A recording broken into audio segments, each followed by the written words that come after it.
Hello,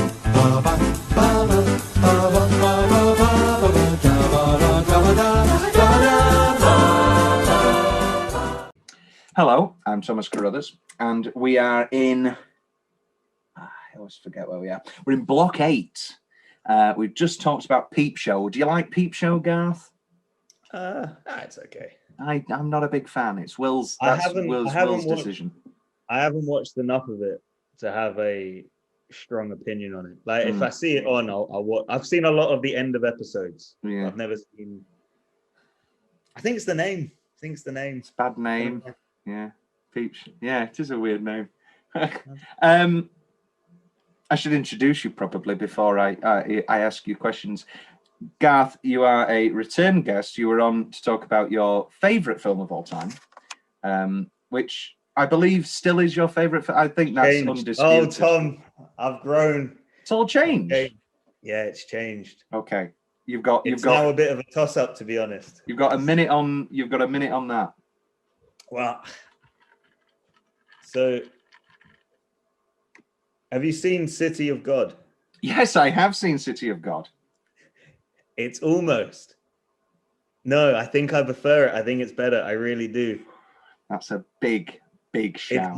But the one thing, Tom, I've got to say is why I'm a bit nervous about declaring it is I might not enjoy Goodfellas as much now because I normally watch it twice a year. So I've got to a point of it now where I find it hard to completely concentrate for the whole thing. I think I need to give it some breathing space, where City of God I've only seen like 3 times now. You're in the honeymoon phase. Yeah. And also because there's subtitles and I'm dyslexic, I get something new every time. I thought, apparently they were on about chicken. I thought he was saying put his dick in something. I didn't know what I was like, wait, so he's... but it is a fantastic film, and it's almost it surely is, yeah. And it's like it is also a young character. Like there's parallels between the two films. Certainly. But I don't want to. I want to lock it in just yet. But I feel like I don't know. I think about it a lot, but we'll see. Goodfellas will always have that place. It's like a family member, I guess it's just been there for so long. It is. I mean, the famous story, I think we told it on the Goodfellas show, was that you love it so much that we were having a movie screening of it, and you didn't come because we had invited certain people that were in our class at the time, and you just knew that people were going to talk over it. Because also, I'm that guy, when you're watching a film, like, say, Godfather, I'll talk all over it, and that will annoy those people. But when it comes to your thing, it's like, I just don't like when you're watching a film and someone goes, oh, that with Goodfellas especially, they're like, oh, that doesn't make sense. And I'm like, yes, it does. Oh. Well, I was that because somebody said halfway through, actually it was previous guest Amelia Bryant, who was on our Silence of the Lambs episode. And she just said, I just don't like it. She's American. And said, I just don't like it. And I said, well, you're wrong though, aren't you? That's such a, I was actually pretty obnoxious. I was pretty obnoxious with it. It's a good bookend though, because you're very Cockney. I'm from Kent. I know, but you're from the north. I'm from the south. We don't see anything, above Oxford. You live up there somewhere. You've got that London thing. Basically, what I'm trying to say is that... How many gins have you had tonight, Tom? I've not had any gins, but this is rosé. I love rosé. So I've got ice cubes in it. Oh, yes. Wow, Tom. I'm sorry. Let's not go on another tangent, but since when was ice cubes to what? It's not the ice cubes. I don't know. What, Tom? I love you. I love you. End of show. It's just last time I spoke with you, you were like, I was like, oh, are you on the brandy? You went, no, I'm on the port. I was literally having the evening of a middle-aged couple. I was having port and Marks and Spencer's Irish cream truffles. You were, yes. It was very nice. But Goodfellas is obviously No, probably The Godfather. But Goodfellas is that perfect American gangster film. And you're here now to talk about your other favorite gangster film, which is so brilliantly British, even though for the most part it's in Spain. Which makes it even more British. It does. It sure does. Because the second most British place in the world is Spain. It is true. That's not even a joke. That's true. No, it is. It is. If you go on holiday in Spain, parts of Spain, obviously, just England. We've really ruined it because the Spanish culture is so wonderful and vibrant, and then we've got Heinz beans and My dad once started on a guy. This is a great story. I love your dad. This is a great story. We were at an Italian restaurant in Spain. Oh, no. And a Spanish restaurant, and there was this family next to us, and they just kept moaning. And this was the second time in the holiday that we'd been to this Italian restaurant because it was that nice. And it was this lovely owner. He's got a wife who was pregnant, but she's also pushing a pram. They're clearly hard knocks, you know. And there's this table next to us, and they're going, "Sorry, can we send this back? And then can we send this back? I'm sorry, this is cold. This is cold." We're having same dishes, absolutely delicious. And then he says, I'm sorry, we want a reduction on the bill. And my dad comes over and he goes, you're the reason that Brits get a bad name abroad. And that stuck with me for years. I've met your dad once and we had a drink in the garage or something, didn't we? Yes, we did, yes. And I can see him saying it with so much passion. You know what I mean? It's not a little thing. He's like, I've had enough. You're the reason Brits get a bad name abroad. It's true, though, isn't it? It is true. And then the Italian guy went, I hope the door hits you on the backside. Very loudly. It was wonderful. Sexy Beast. Yes. Sexy Beast.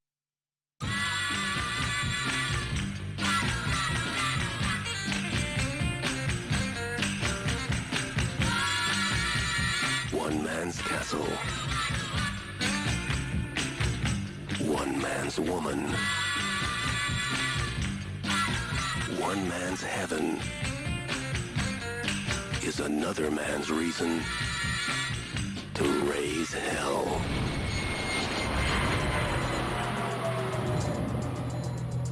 Meet Don Logan. Cigarette. What? This? No, I'm not going to put it out. Are you definitely retired? Yeah, I'm retired. Why? You're needed in London this Friday. It's a bit sudden, isn't it? It's not sudden. Preparation.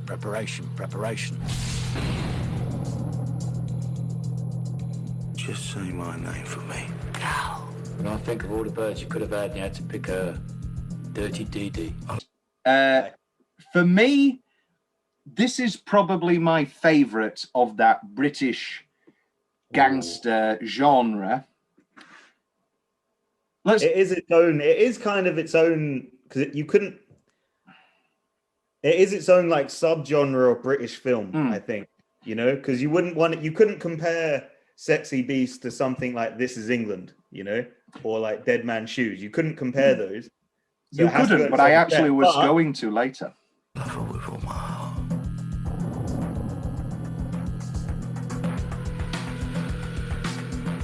You're the problem, you Dr. White, onkin jam rag, onkin spunk bubble. Your middle name ungrateful or what? And you got nothing to say. Just gonna stand there like Porky Pig, hiding behind your wife's skirt, your ex-porn star's wife's skirt. I'm happy. I'm gonna let you be happy, what should I? Do what Don wants. Who's behind this? Teddy Best. Mr. Black Magic himself. He'll hurt you. Do what Don says. Are you saying no? No. What are you saying? I'm just gonna have to turn this opportunity down. No, you're just gonna have to turn this opportunity yes. Because Don... Do the job. No, Don. Yes. No. Doesn't. I can't. You can. I can't. You can't. Do it. And I said no. No. Yes! Oh, sorry, have I ruined it? No, but you'll. It's a very interesting note. Did you send me another email, Tom? I did send you another email. But it's and I think I've just written a little thing about it, Sexy Beast, not to read here for an article that'll come out eventually. I know you love me because I feel strong. Ray Winston. Ben Kingsley. Ian McShane. Sexy beast. Fuck off, I'm beautiful. There's a bit of the beast in everyone. And for me, I think it is a real example of material being elevated by the director. Saying that, though, I think the script is also absolutely sensational. But I think in the wrong hands... The script, yeah, you're right. Because I think if you read the script without having any context, you haven't been told Ben Kingsley's in it, Ray Winston's not in it, you'd read it and you'd be like, what? You know, I'm having the calamari. You know, yeah, like I mean, the prime example is these guys who wrote this script write this. No, sorry, they've wrote Gangster #1 before, which is another example of material being elevated. I don't know if you've seen Gangster #1. It's pretty good. I haven't seen that one. Pretty good. And then they make 44-inch Chest, which is a fine. Really, I love 44-inch Chest, but I rewatched it quite recently, and I think where Sexy Beast marries performance with script, I think sometimes in 44-inch Chest, I'm watching totally just for the acting. Yeah. You know, I really love Ray Winston's monologue in that is, in my opinion, one of the best monologues in film. I really think it's fantastic. You know, the one about love and all of that. I just think I do love because it. Jonathan Glazer's was a music video director. He did a lot of the Blur videos, he did a lot of the Radiohead videos. I didn't know that. And then if you start with Sexy Beast, and then he's only made 3 films in the past 20 years. And it's very annoying. It's very annoying. And if you look at the films that follow it, Instagram. I had a look. I was like, 'cause I'm trying to follow directors and whatnot. Yeah. And I just like couldn't find him. Jonathan Glazer. So he makes this, and then he makes Birth, which is polar opposite. It's this very subtle, very quiet, very good Nicole Kidman grief drama. And you look at this and Sexy Beast, Birth and Sexy Beast, and you go, what's happening here? And then you look at Under the Skin, which is the science fiction Scarlett Johansson perverted, fucked up film he made after that. And you go, okay, this is somebody who can take not subpar material, because it's always interesting material and it's always very well written. But Not scared of it though, is he? I don't think he's not. He's not a I hate the words, but like he doesn't seem safe, you know? Yeah. Like even Sexy Beast or the subcategory of British gangster film, there is a bunny man in it. Exactly. You know what I mean? I can only imagine like somebody sitting down and watching, I don't know, any of those bloody straight to Netflix, straight to DVD Danny Dyer movies. I don't know, somebody who's just watched Pimp or something, or The Business, and then going, oh, Sexy Beast, yeah. And then going, wait a minute, not that I'm being very, very condescending here, but like going, oh, that's the end, like that sort of ending. The ending that this film has is a very, very experimental, bizarre, dreamlike ending that for me works absolutely perfectly. And I think, I don't know what the general audience reaction would be. I can see why it, because I've shown Sexy Beast to quite a few people. Like it's like my film when when you're talking about what films you watch and stuff. I always like to have Sexy Beast in there because it mixes the surreal and the real together, and I think effort very well. I'm just having a look if it was a success. It not really. Did it get nominated for Ben Kingsley won, or did he got nominated, didn't win. But it won Best British Film, didn't it? It won BAFTAs. At the BAFTAs, yeah. But I mean, we look after our own. It was budgeted at 4.3 million. It only made 10.2, so a reasonable success. I guess it's a pretty heavy 18, so that's going to limit people going to see it. I would be surprised if it got made now. I don't know. Okay. I don't know if you could. Actually, I don't know. Netflix, I think, can be very experimental, can't they? And this sort of stuff. So maybe, possibly, it would. Interesting. I don't know. That's what you want on a podcast. I don't know. I don't know. Let's see what the people are saying. This is YouTube comments. What a great, strange, and original movie that was. Couldn't agree more. That's what I called a crime drama. Yeah. I suppose it is. It has all that. Yeah, it's all there. I don't know if I would call it a crime drama. It's almost like a drama about crime. It's I think that's its greatest strength, is that it keeps subverting these common stereotypes. These sort of one last job movies, it's usually the narrative is guy who lives in Spain, nagging wife, he gets a chance to go back to London and settle business.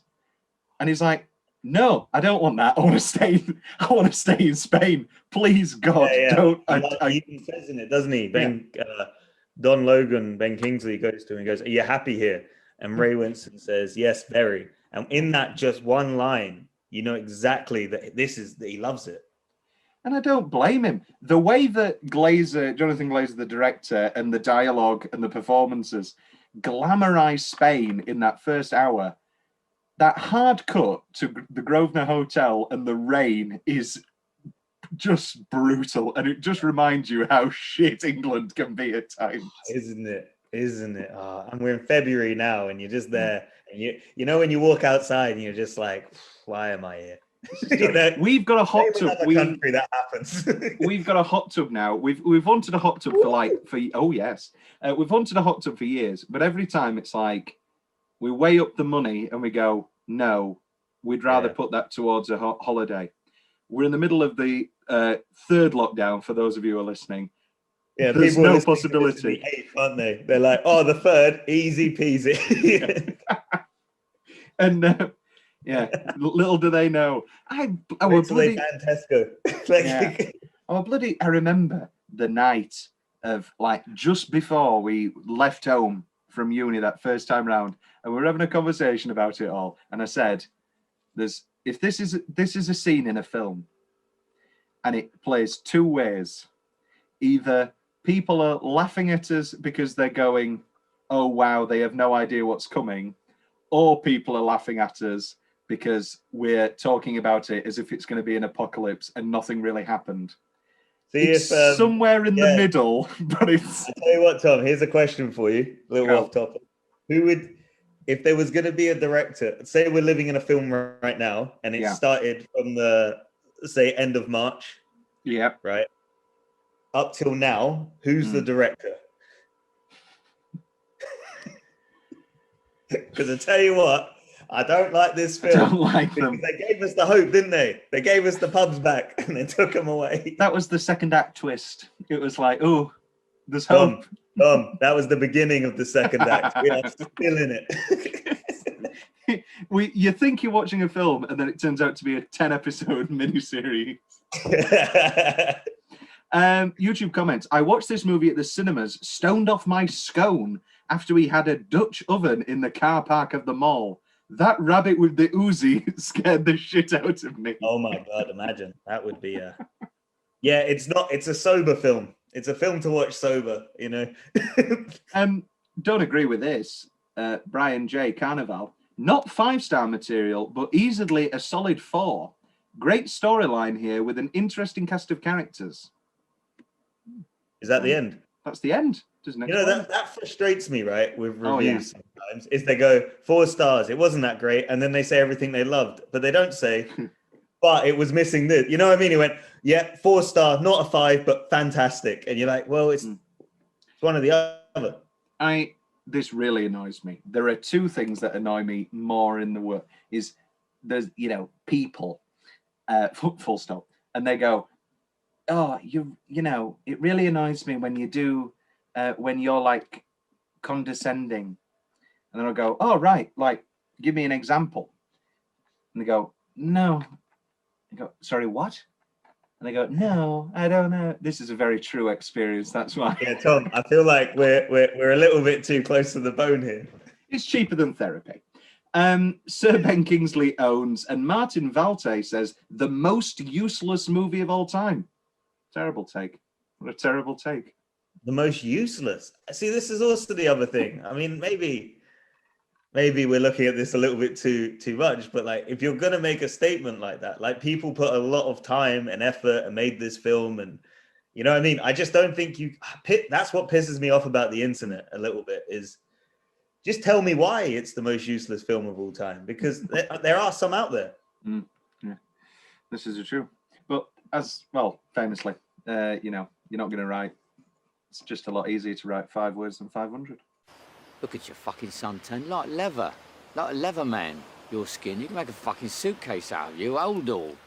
You look like a crocodile, fat bastard. You look like fucking Idi Amin, you know what I mean?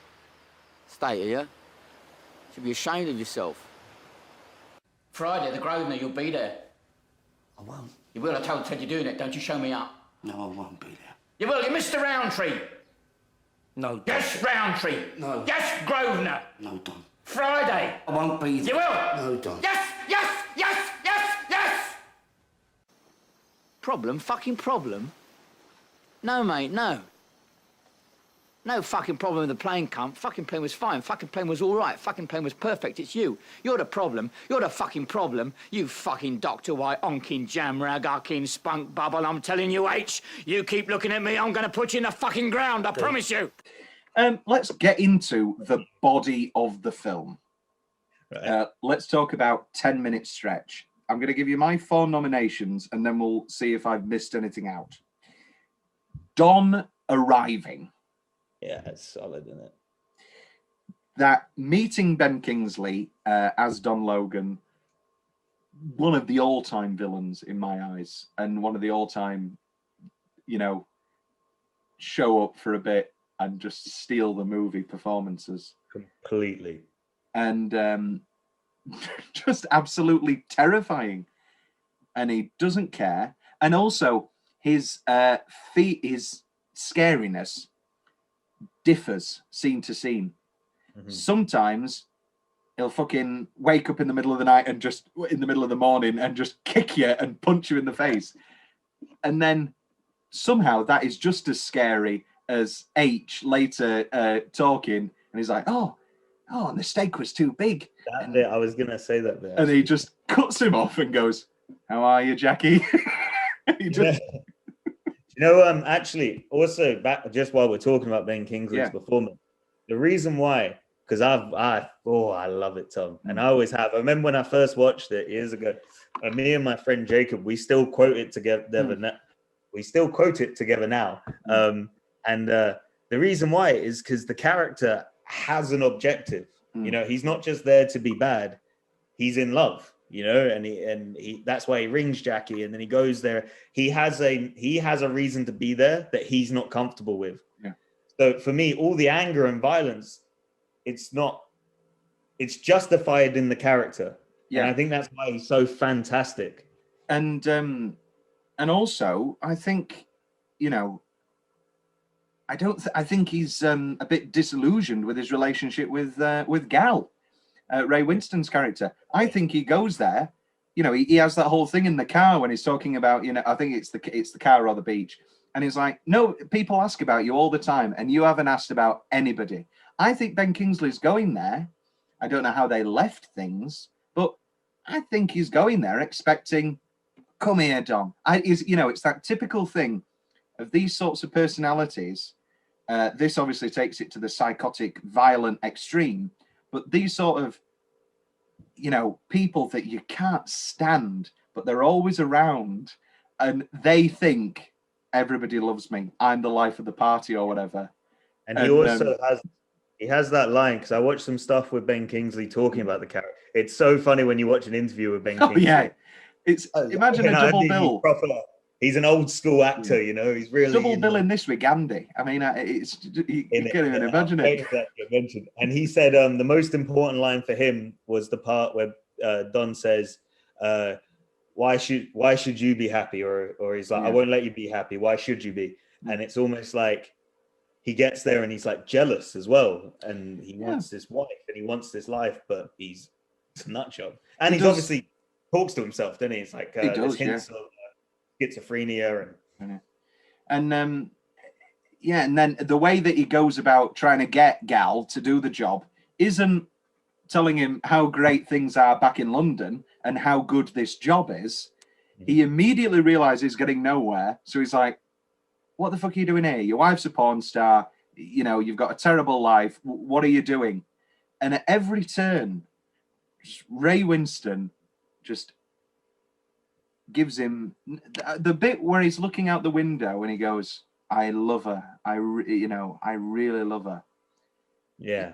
It's so truthful and so honest. And little does Ray Winston know that he's just ticking Don even further and further because he will never experience love. And although he says at the end, I love you, Jackie, I don't, can you have a, that's can where you have that I love? really believe that.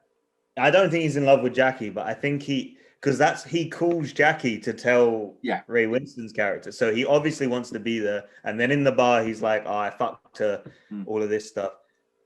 But I also think, I mean, he's also a lunatic. One of my favorite bits of all the film. This is probably in my favorite minute, but I got, the car stops and he goes, and he goes, what the fuck's that? And he goes, and he hit, and he goes, it's a goat. They're a nuisance. And he's like, why is he looking at me? hard cut away.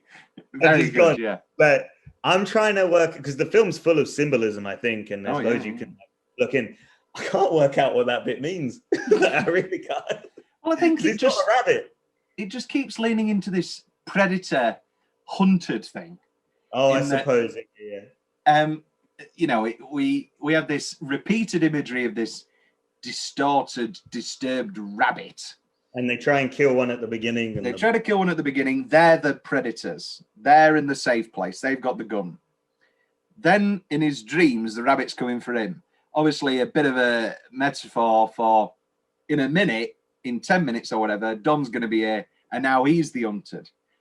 Yeah. And he's the hunted for the entire rest of the film because then Ian McShane becomes the rabbit. Teddy Bass. Because he's that London, the 20 minutes in London is some of the most tense, obviously reaching an absolute horrifically tense climax with the just driving around with Ian McShane. We'll talk about that, Tom. We'll talk about that. God, that's what I mean. Also, whenever I watch the film, see if I go, because I hadn't watched in a couple of years, and then I watched it back in December, and I forgot about the London sequence at the end. Well, you do a bit. A crime film. I always forget about that element. It's almost like a Tom Cruise film. Yeah. With Cockneys.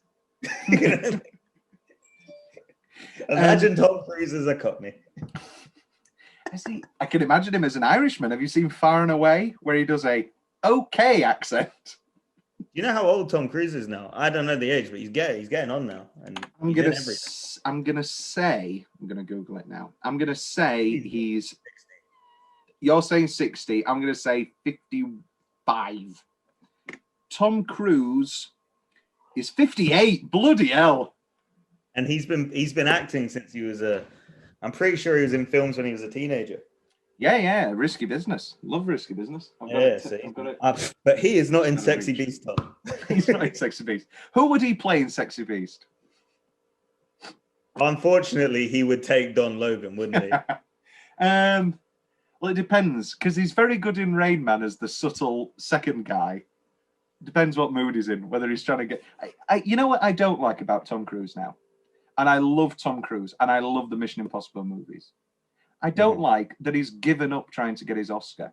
There was a period in sort of 95 to the year 2000 where he was in A Few Good Men, and he was in Magnolia, and he was working with Stanley Kubrick for 3 years for Eyes Wide Shut. And he just said... Exactly. And he loved him, apparently. They got on like a house on fire.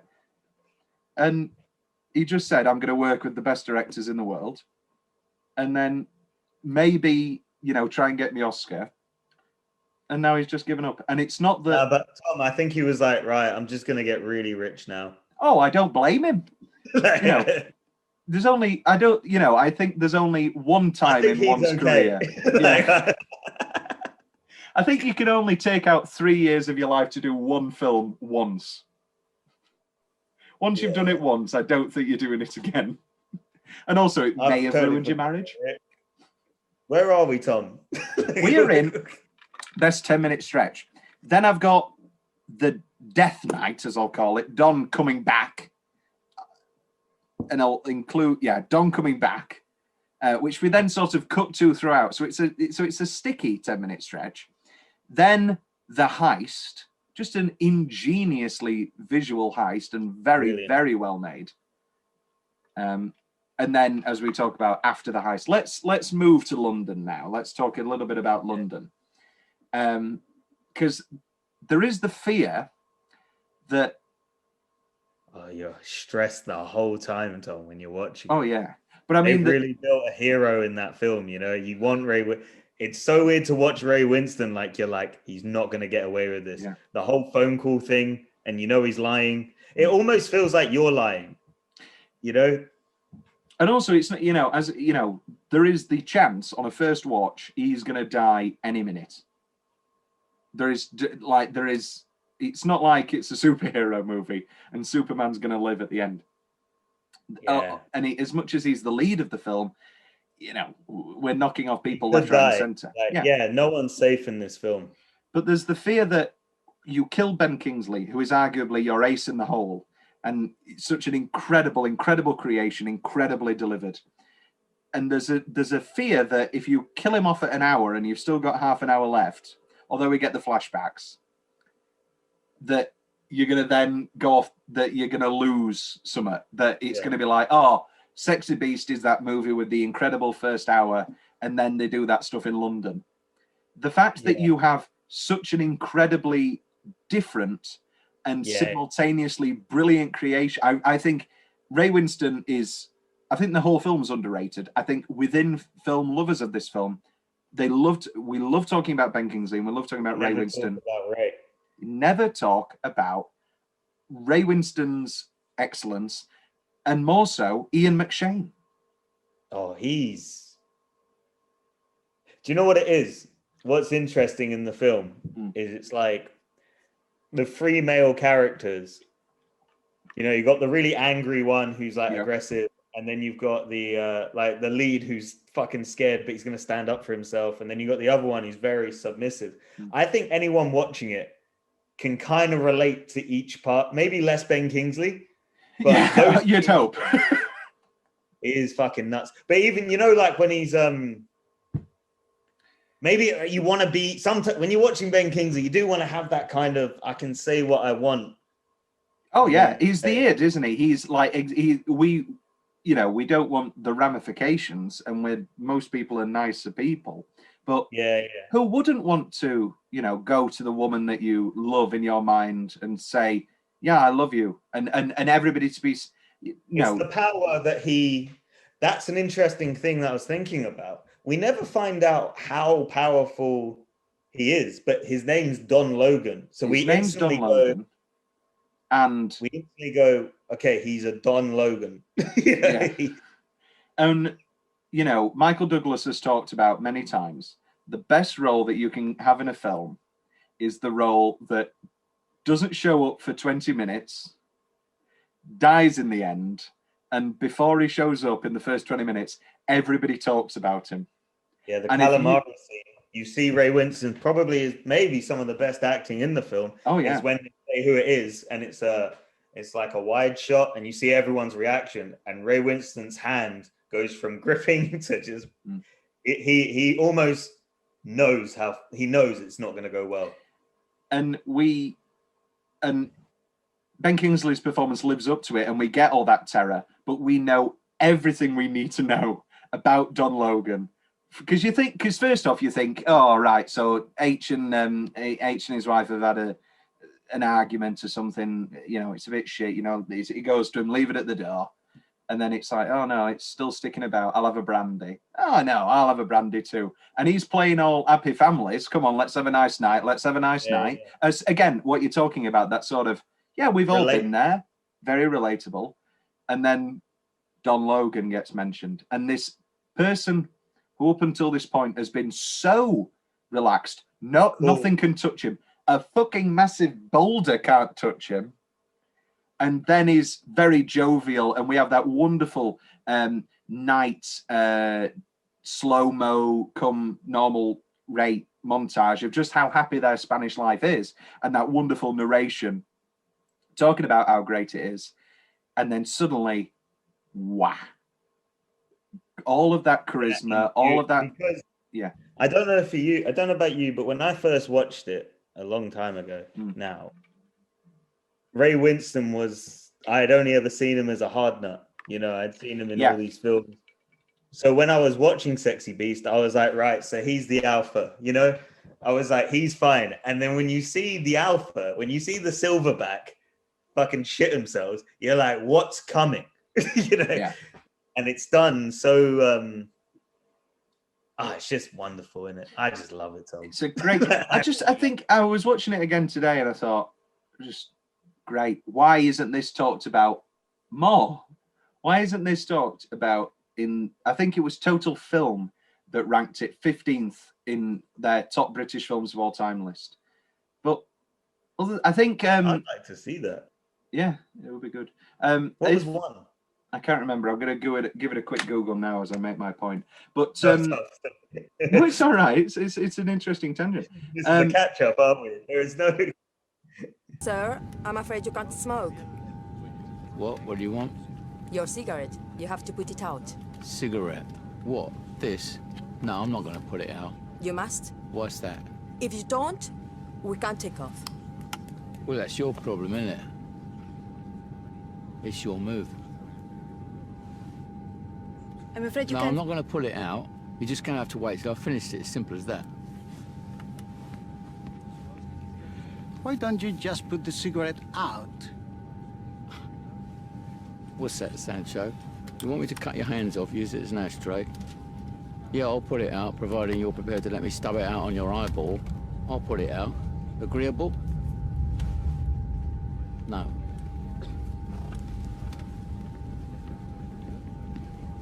Here come the gay brigade, look. I'll tell you what. I'll get off the plane. You happy with that? I'm happy with that. I think if Kingsley won his Oscar, which we're going to talk about in a minute with Oscar travesty, then I feel as if people would talk about it more.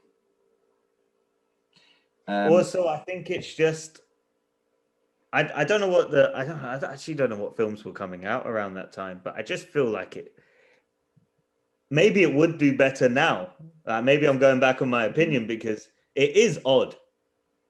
Like after that calamari scene, we just spoke about how fantastic it is. We go straight to Ray Winston eating dinner in the desert, and the bunny man gets off a horse with an Uzi. And I was watching it today, and Fern watched it. And bearing in mind this is 1 o'clock, and she's not watching as much. She was like, "What's going on?" You know, like it really is one of those moments where you're like, "Okay, we're here." Yeah. You know. Total Film website has been discontinued. They've shut down the website, so we'll never know. I was going to say maybe that would be a good podcast idea, Tom. We talk about the top 10 British films. Full stop. Yeah. Oh, we'll get around to it. We've got to talk about every movie that's Robert De Niro ever made first. Tom's weirdly specific favorite part of the film. I love the freeze frame on Ray Winston's bulge for Sexy Beast. Here's a question for you, Tom. About that. Shoot me. How big? Who's would you? No. Was the you know the Spanish boy? Mm. That's something that's a bit. I don't know. You know what I mean?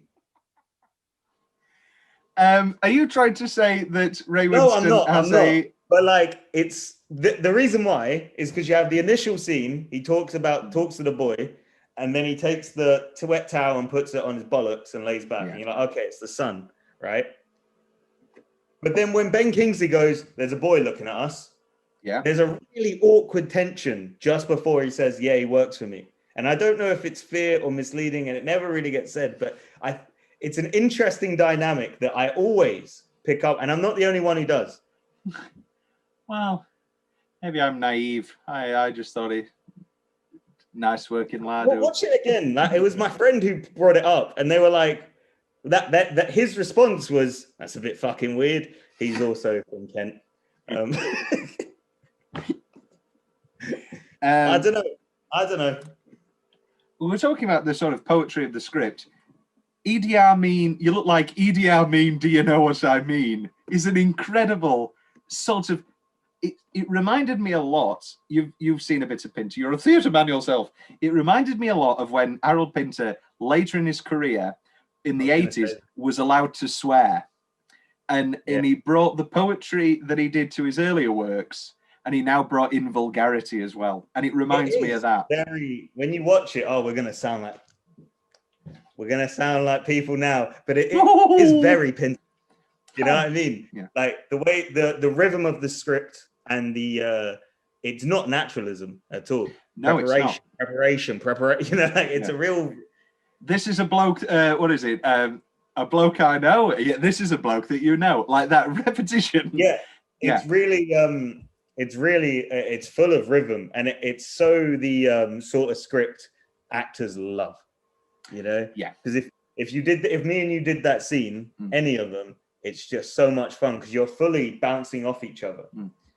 But also, it's that great thing of it is all of that, but then it's also pretty real. I know you said it wasn't realistic, but it's believable. It's believable. But they play it, yeah, with total truth. And so it's they're dressed normal. The setting's normal. Yeah. It's just the language, and it's only really when throughout the film, but when Ben Kingsley and Ray talk. You know, that bit some of those Don monologues are just fantastic. Like a crocodile. It's when he does that leather bit and he's going, "You look like leather, you look like a suitcase," and then he just throws in "hold all," and that's it. Like a leather man. I love it. Yeah, but also like it's just fantastic. And what was the question? There wasn't one. I love the orgy. I love how weird the orgy is. Oh, that's another line, Tom. That's a line I love when he goes, "The fuck are you looking at?" "I'm looking at the back of your head." "Well, what is it?" "Well, don't. Look at your own fucking head." Sorry, look at the back of your own head. Well, it's that thing of, I was thinking about it, and the great movie Drive with Ryan Gosling. And there's a strip club scene in that. And so many lesser directors see interior strip club, and there's like a 2-minute want to work, do you, Tom?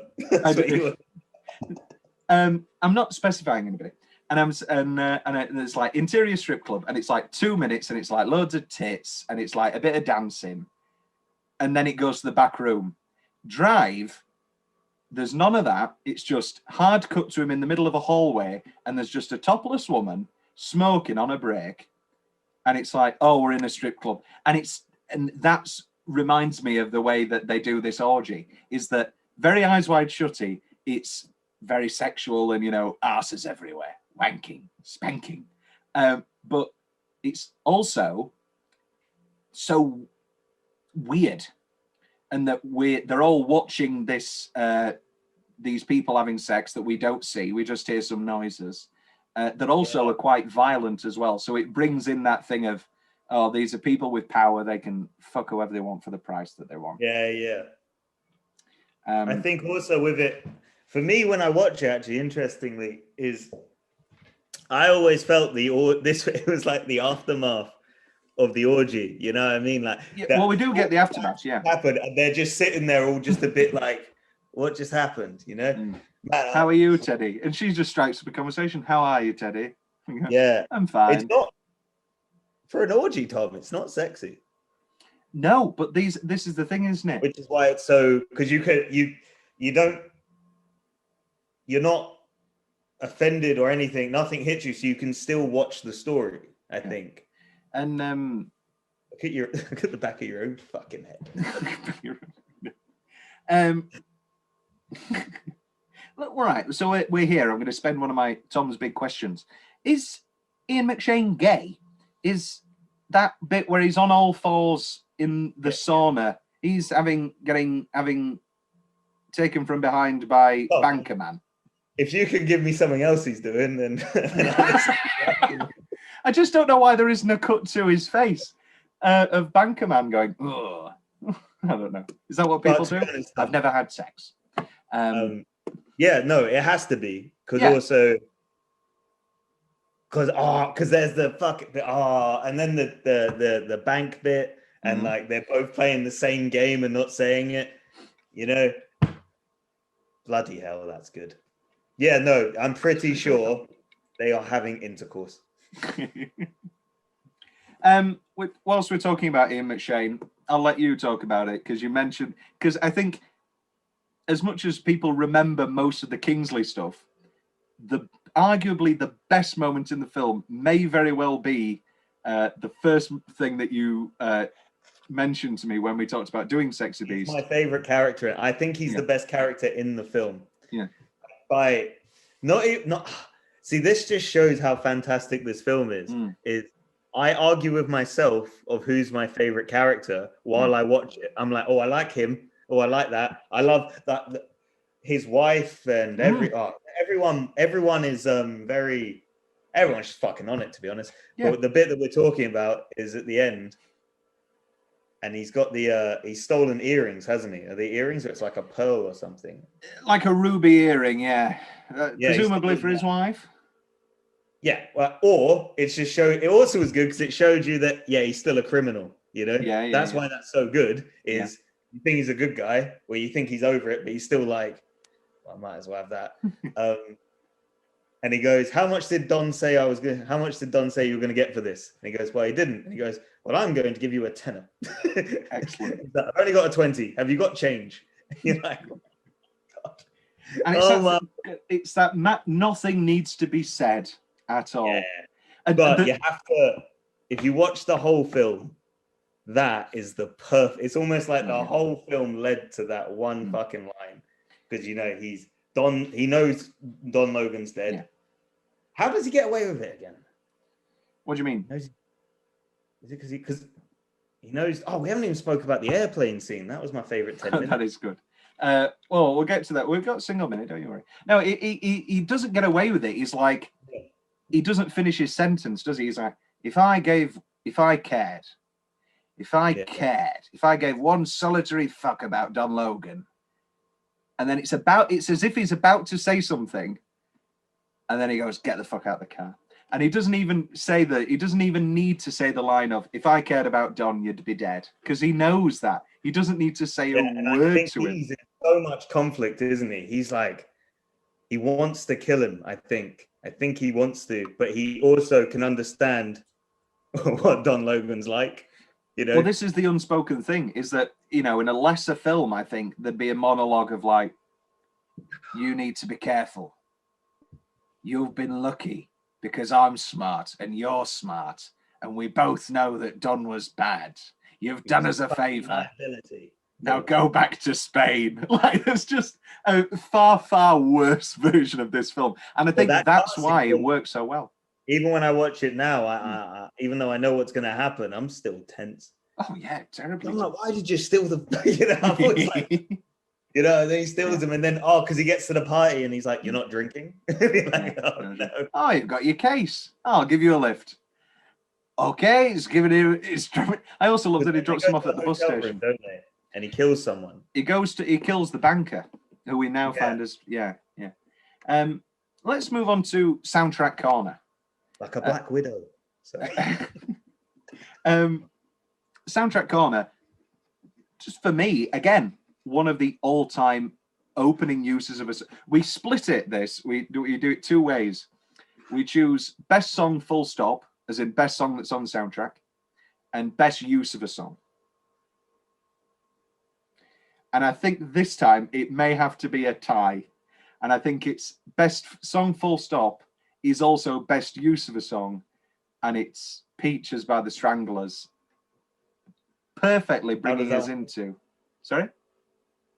How does that one go? Down, Dun, dun, dun, Oh, dun, to be fair, I think it has to be that because when we opened up the Zoom meeting, before we start recording, we had a little sing song, didn't we, Tom? And it just perfectly brings us into that juxtaposition of I'm used to like Snatch or whatever. It's not in Snatch, but I'm used to Snatch or something. And that sort of song playing and is walking down the mucky London streets. And then this song about London and that London Cockney voice and feel, but we're in Spain and we're talking about how wonderfully hot it is.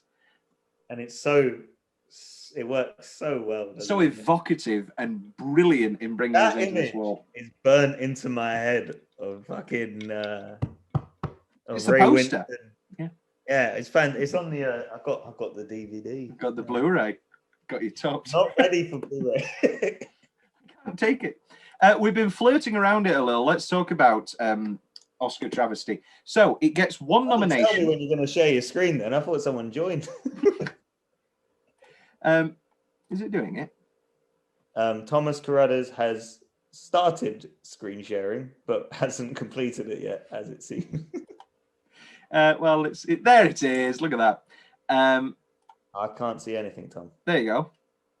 Oh, I can now. No, you can. Best Supporting Actor, it gets one nomination for Ben Kingsley for Sexy Beast. Nice. Loses to Jim Broadbent for Iris. A fine film, a rather depressing film. And I would have most certainly picked. I didn't know these were the fucking hell. Like even that for me in those selections. I mean, Training Day and Ethan Hawke is excellent. Well, this is the thing. I've always neither of those win. And also, I'm not the big Lord of the Rings guy, but Ian Fagandolf, for fucking cinema culture and culture in general, like pop culture, like that's the stuff of legend. Like he's more famous than the fucking shark in Jaws.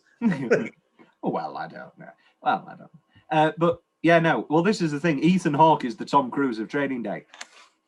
Dustin Hoffman as Raymond and Denzel Washington as Alonzo are the loud, showy, loud performances that win Best Actor. But in actuality, it's Ethan Hawke and Tom Cruise as the quieter performances that make those movies work. Yeah, well, I actually really recently, I read this screenplay for Training Day. And it's fantastic. It's a great script. But when you read it, Denzel Washington's character is written very, very close to it. But Ethan Hawke's character, when you're reading it, it really shows you the work he had to bring in. Like it's really quite difficult to play against, I think. Yeah. I'm shocked by that. I didn't know Ethan Hawke and Ben Kingsley were up for and lost. Well, that's the thing, isn't it? Ben Kingsley. But I haven't seen Iris. Iris is a fine film, but also it's that thing of it feels like a bit of a consolation prize Oscar for Jim Broadbent. And it's like, okay, it's your time, Jim. But also, it's a really interesting Oscar year because there's a lot of nominations that you wouldn't normally get. Renee Zellweger for Bridget Jones for Best Actress is a pretty out there nomination, I might say. This is quite for film. It's pretty solid, isn't it? It's a good year. Sexy Beast, no nominations other than that. I don't necessarily. In a perfect world, it'd be in there for me. I can totally. Oh yeah. In a perfect world, I'd like a few. I'd like a Best Director nomination, but I don't think we'd get that. However, I think one could make the argument for Best Screenplay. I would definitely lose Amelie. I fucking hate Amelie. I haven't seen that. But also, if you're going to talk about original screenplay, name any film that's like Sexy Beast. You know what I mean? Talking about it in 2021, it's the most original, you know? Yeah.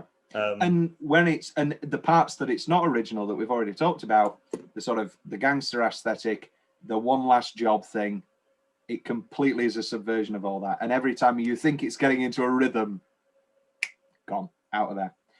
Let's talk about Best Single Minute. Let's talk about the plane that you skirted around. The minute that I heard play.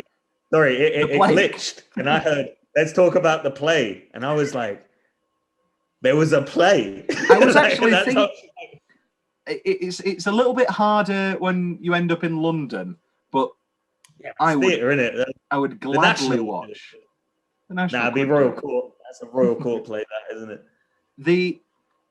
But the London stuff I obviously couldn't work because of the heist and everything. But I would die to see a full 2-hour play version of the Spanish Villa Same cast storyline. Yeah, same cast. Get them in.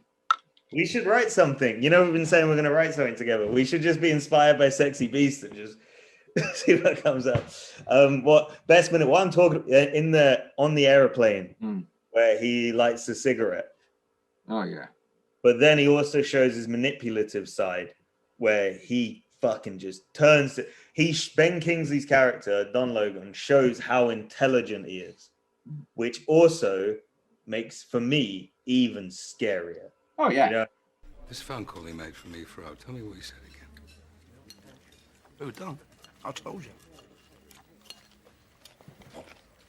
Tell me again. Just that you got back safe. Nah. He didn't do that. How'd you mean? I mean, he didn't do that. You did. No. He didn't. He didn't phone you for me, Fro. I'm the one who got the call. If you know something different, then tell me. I don't know, Ted. I don't know what you're trying to get at here. Don came to see me, offered me a job. I said, yes, please. Then he goes. Next thing, he phones me from Heathrow. Says, see you Friday night. That's how he left it.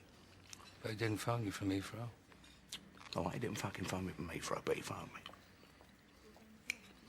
No.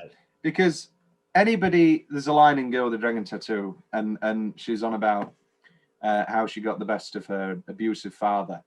And she's like, you know, I was smarter. Out in the open, I could beat an old drunk.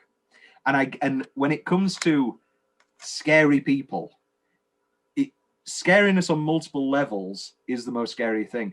If Hannibal Lecter was just really, really smart, you could beat him. Yeah. But he also eats people and is physically dominative. If Don Logan has the capacity for ultimate violence, Don Logan was just a wacky, crazy guy with anger issues and a serious impulse problem, like if Danny Dyer played him, you'd be able to get on top of that issue. But the fact that he's also smart. Because how did he do it? You know what I mean? Like Ray Winston is almost childlike at points. You know, he really. Oh God, it's just good, isn't it? Oh yeah, the airplane scene. Yeah. I think for me, it's easily forgotten in this film because, to be honest, I think every sequence, there's not a sequence in it that I wouldn't show to someone. You know. Yeah. And also, it's really tight. Also, single minute. Go on. Is no. Well, yeah, I've got that here. At the beginning, imagine reading that as an actor, Tom. And I give you the script, and I go, right, yeah, I want you to say no 15 times. And the blocking, I want you to walk from here to here and back. And yeah, and the one time that you'd stop saying no, I want you to say fat cunt. Not this fucking day, not fuck you. What does he say? Because also we're talking about it being realistic, but it's also the believability comes in when like there's little flubs where it's like you need to change it to an absolutely yes. Or so what's this? Yeah. Absolutely no. Well, no, you need to change it to absolutely yes. It's so good.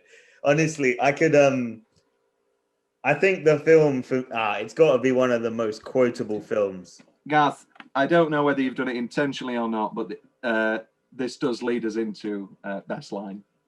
See, Tom, I do read your emails. If we're talking about just opening lines to a character, I got to change my shirt. It's sticking to me. I'm sweating like a cunt. Just really throws you in with what Don's going to be like. That's how I want to talk. You know what I mean? Like, I've been there. You know when yeah. But not, you know what I mean, when you say it, but he gets away with it. When I say it, I get the look. they're my parents. You got very nice eyes, DD. Never noticed them before. Are they real? Oh, So brilliantly cutting. do you want me to show you around the place? I will when I have a piss. And he pisses on the floor. That's how bad he is. Just pisses on a carpet toilet floor. I fucked Jackie. Well, I fucked you now, haven't I? I love that it's this cathartic thing that they all need to get involved with. The bit when he's down on and he's on the floor, everybody needs to just beat him to death. It's this thing that has loomed over them for so long. Yeah. Jackie has been tortured by this sexual experience, whether it was consensual or not, it doesn't get into. H is obviously furious about being cuckolded. Dee Dee, as she's the person. Because those two really love each other. Like those two characters there. And also he has that horrible where he's all about a porn career. And that's such a good element for me though. Oh no, I'm saying it's excellent. I'm saying it's just a horrible thing he does. I wasn't listening, I'm sorry. And I love that it cuts to her and she's listening in the other room and she's just there's just nothing there. Because I get the impression that she does feel a bit of shame about it. And she's sort of worked past that shame with this lovely life that they're in now. And Ray Winston obviously doesn't care. He's in love with her. Yeah, they've all got, because when you meet them at the beginning of the film, they're making they're cooking sausages and they're a big paradise, bit Hollywood, you know what I mean? Yeah. We're all good. And then throughout the film, you realize that everyone has got a trait to them, you know? There's like Ray Winston still steals it. She used to be a porn star. She fucks Don Logan, and then her husband is a wet wipe. You know, like he's really apologetic the whole time. You should have seen the steak. I could barely finish it. Thank you. They've got that's very nice. I mean, another great bit. Am I not welcome? No, Don. I mean, no, of course you are. Excellent stuff. He's fantastic. He's really good. Sad bit, he died straight after. He died straight after. Yeah, this was his last role. Oh. I know. Fantastic though. It's an hell of a way to go. What's the sometimes, don't you? You do. What's the line? Go on. Any top? I mean, we've been throwing them out all the way through, but anything? You can't not talk about things being quoted. But anything jumping to mind that we've missed for best line? Oh yeah. It's fucking. Oh, that's a bit sudden. It's not sudden at all. It's been planning for a week. Preparation.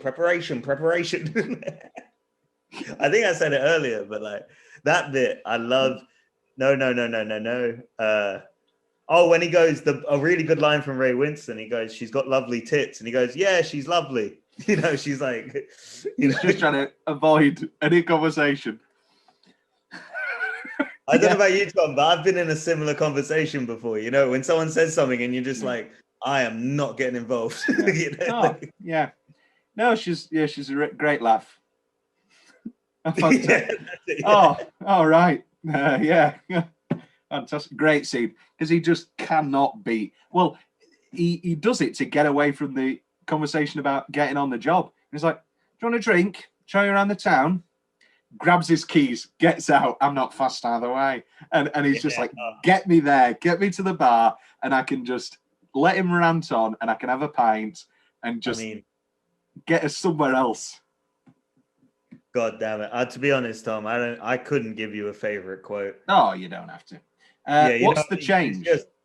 Pardon? The change, right. Listen to this. This will not make the film better. All right, go on. I would watch the shit out of it. So instead of Don Logan being played by Ben Kingsley, I would change it to Nicolas Cage. For me, everything. I think I did it. No. And I'm talking like, you know what I mean, Wicker Man era of Nicolas Cage. I'm talking Vampire Kiss. How to get burned. How to get burned. How to get burned. How to get burned. How to get burned. And I don't want him to do it. And I want him to. No, I do. I want him to do a Cockney English accent. Because imagine it. You'd have Ray Winston there trying to be scared. It was basically it's basically I have a serious one as well. it basically be the reverse of Ray Winston attempting an American accent in The Departed for like the first couple of scenes and then giving up on it. It's not a guy that you can hit, but it's not a guy that you can hit. I always say he's gonna twiddle his mustache like. Get him a fucking cranberry juice. What are you? You on your period? I've told myself that Martin Scorsese and everyone on set was just intimidated by Ray Winston. So they're just like, yeah, that's great. I know. Apparently, him and Nicholson didn't get along. That really? Yeah. It could go two ways, couldn't it? This non-teed and fucking rat. Great movie. Love The Departed. My serious. Yeah, go on. What's your serious change? I thought you'd like that one though. Imagine him trying to do a Cockney accent. I love it when Americans say cunt anyway. But imagine if they said it. It's just a much nicer word in there. This came up on a previous show. I don't know whether it's come out yet. How do you feel about Americans saying twat? Oh no, sorry, it's twat. How do you feel about that? It just takes the real sting out of it, doesn't it? I think. Yeah. Because twat is a word that, like, me and you would probably call each other a twat when we're annoyed at each other, but don't want to take things any further. You know, it's more like, oh, stop being a twat. You know, like it's.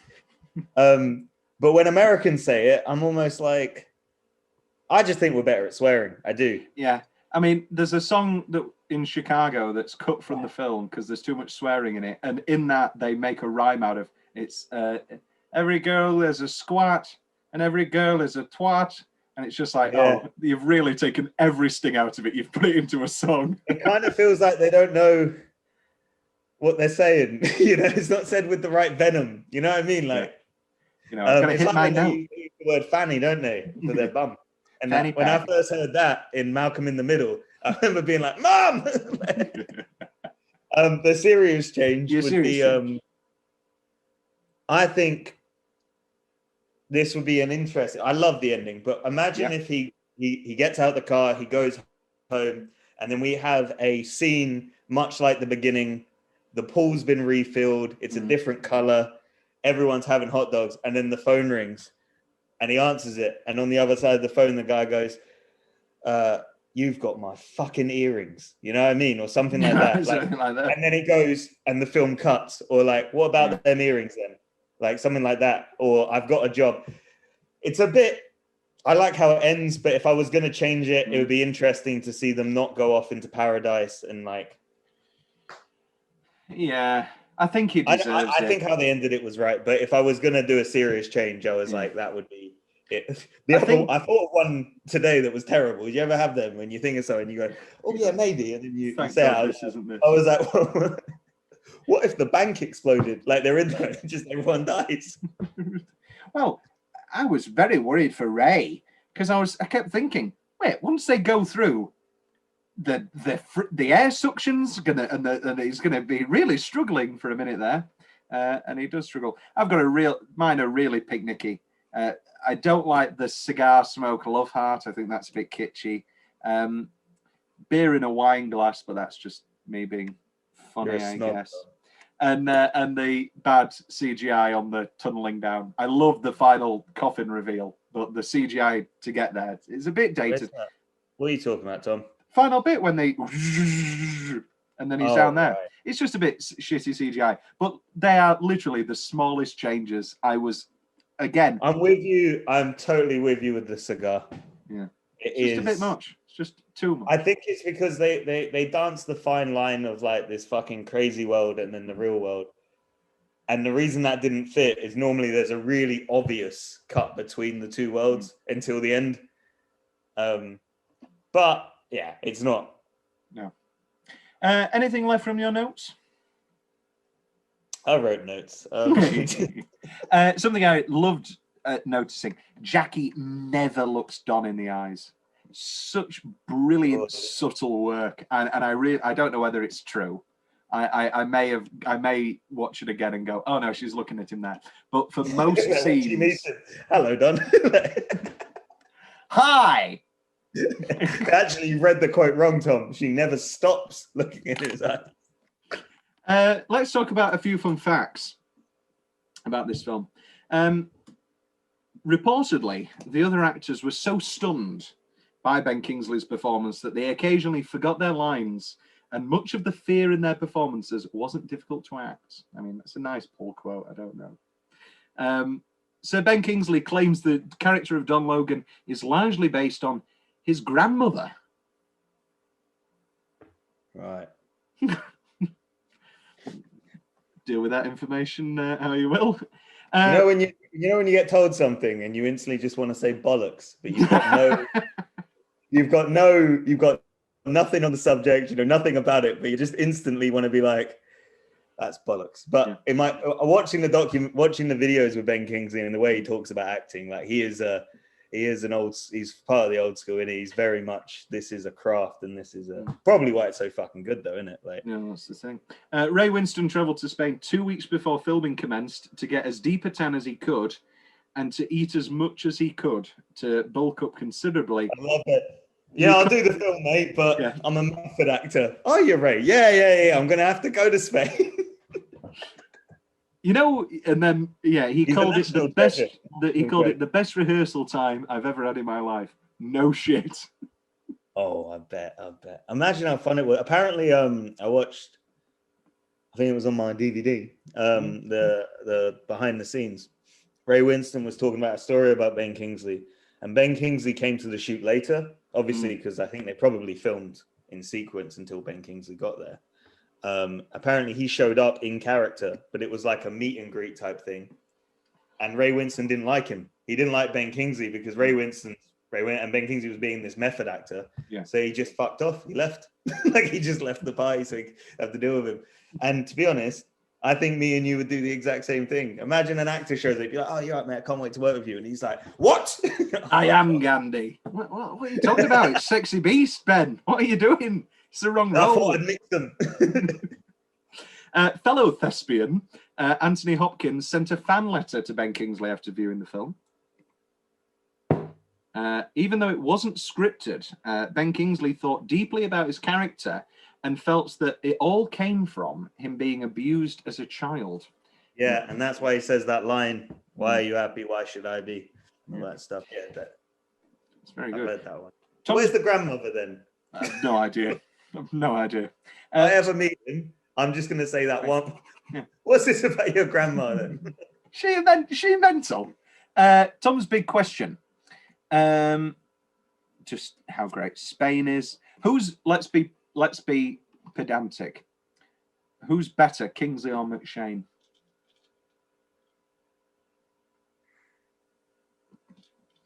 It's Kingsley. It's arguably, I mean, it's almost undeniably Kingsley. I think you could make an argument for McShane. I think just purely from screen time, it has to be Ben Kingsley, doesn't it? That's true. But it's it really shows you how good that performance is he's not in it, they don't talk, and it's arguably the second best performance. And also, I know you were talking about This Is England before. We're both huge This Is England fans. You know what I really got a big vibe of this time? Don Logan as Combo. Guy coming in, absolutely wrecking this wonderfully happy scene. He's coming back because he's in love with the woman who's now in a more than steady relationship. But Tom, they're very fucking different. No, I know they are. It's just fun. I see what you mean. There's parallels, but also with This Is England, you go on a journey with him, and you're like, "Is he? What is he? Isn't he? Oh, he is. Oh, no. Oh, you know." There's sympathy. The fact that This Is England 90 ends with you being up. Ends with you being upset about a guy getting revenge on the guy who brutally beat him is insane. One of the hardest.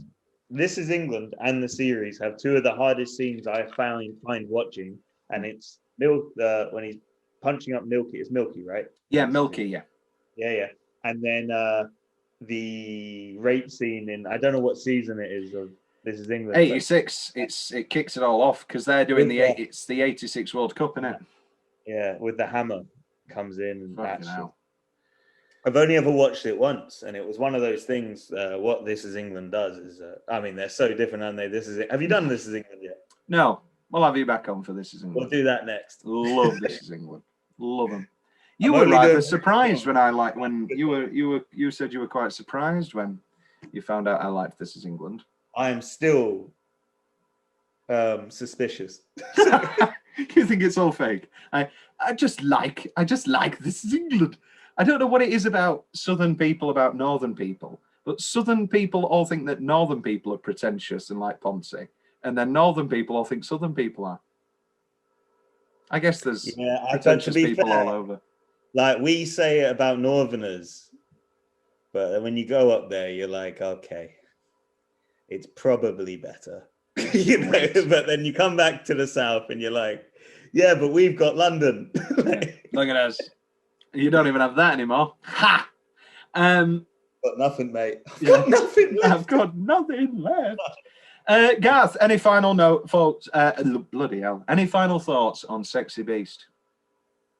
Pretty if great. you were to cast yourself in it, right, and we're doing a stage play, and you're going to cast yourself, and legitimately you're going to cast yourself, and you're going to act with all. I don't know why I really want you to know that you're casting yourself, but you are. But you're going to act with all the original cast as well on stage. What character do you try? I think. Good question. I made that up on the spot. I'm going to take the day. I think. You need me on this podcast, Tom. I'm here. No one's watching. No one's watching. What I like. You can say what you like, but don't. It'll come back to haunt you. You'll finally get a break, and then somebody will go, "Wait a minute, let's look at his YouTube." I think my skills in performance would lend, perhaps, not to the stillness of McShane, so not Teddy. Really? I think maybe. It's tough because all we've talked about is how incredible Ben Kingsley is and how it's one of the best roles ever. But I think my skills as a performer are loudness and the sort of stuff that Don and extremely physical stuff. I'd have to say Don, but now it sounds like I'm really, really arrogant. I don't think I'm Ben Kingsley. No, I get it. I think like working with you a little bit, and like we've been in rehearsal rooms together.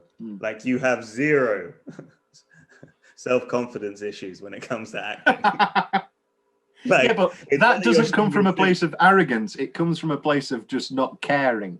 No, yeah, and that yeah, I get it. But like, I think maybe because I thought McShane at first, but I think you might be right because I think to really go for the Ben Kingsley character, it's possibly okay. I see that. I think personally, if I'm casting it, your sensibilities are pitch perfect for DD. No, for Ray Winston. I think. Yeah, but I would want to play the what's the friend called? I fucking don't know names, mate. Just because I think it's a fantastic part in it. I mean, we did it, didn't we? No, Don. No, of course not, Don. Yeah, I think so. Great. And you know, when he's like, you could get a different color, mate. Like, I just think that would be for me. Also, I'm so that whenever I do acting, the smallest part would be lovely. True. And on that, we end Sexy Beast. Lots of good episodes coming up. You're not in any of them, but I'm sure we'll have you back at some point.